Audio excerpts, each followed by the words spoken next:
पूर्ण अस्वीकरण। यह वीडियो पूरी तरह से आर्टिफिशियल इंटेलिजेंस के जरिए मशीन द्वारा निर्मित है और इस चैनल के मालिक इस सामग्री की सटीकता के लिए कोई जिम्मेदारी नहीं लेते। हमारा प्रयास है कि सटीकता सुनिश्चित हो, पर कृपया समझिए कि यह एक प्रयोग है। इस जानकारी का उपयोग अपनी विवेक से करें और विश्वसनीय समाचार चैनलों से इसकी पुष्टि कर लें। आपके दैनिक भारत समाचार अद्यतन में स्वागत है। मैं आपका होस्ट हूं, क्षेत्रीय गतिशीलता और भारत के हितों को आकार दे रही शीर्ष कहानी लेकर।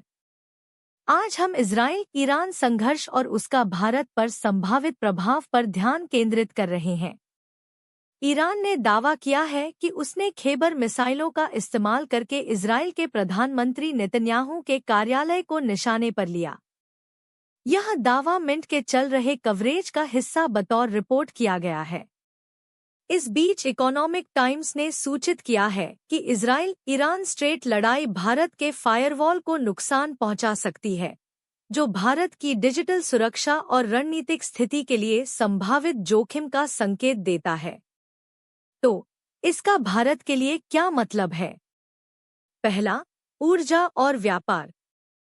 अगर तनाव बढ़ता है, वैश्विक तेल बाजारों में कड़ाई बढ़ सकती है और वे समुद्री मार्ग बाधित हो सकते हैं, जिन पर भारत ऊर्जा आयात और वाणिज्य के लिए निर्भर है।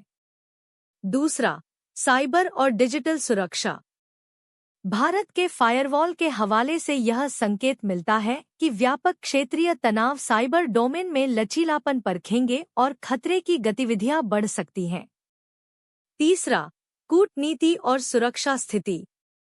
नई दिल्ली को अपनी बात कहने के तरीके को संतुलित करना और साझेदारों के साथ तालमेल बनाते हुए अपने खुद के रणनीतिक हितों की सुरक्षा करनी पड़ सकती है।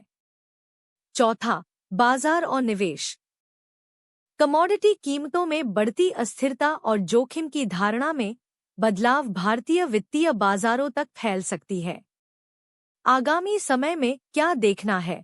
अधिकारी और सुरक्षा विश्लेषक क्षेत्रीय नेताओं के किसी भी नए बयान पर निगरानी रखेंगे और भारत की ऊर्जा आपूर्ति, साइबर संरचना और क्षेत्रीय सुरक्षा गतिशीलता पर संभावित प्रभावों का आकलन करेंगे। जैसे जैसे यह स्थिति विकसित होगी, हम आपको ताज़ा जानकारी देते रहेंगे। फिलहाल डेस्क से बस इतना ही। भारत के दैनिक समाचार अपडेट सुनने के लिए आपका धन्यवाद।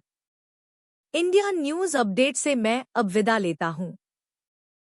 आज का यह पॉडकास्ट यहीं समाप्त होता है। याद रहे, यह वीडियो पूरी तरह आर्टिफिशियल इंटेलिजेंस के जरिए मशीन द्वारा निर्मित है।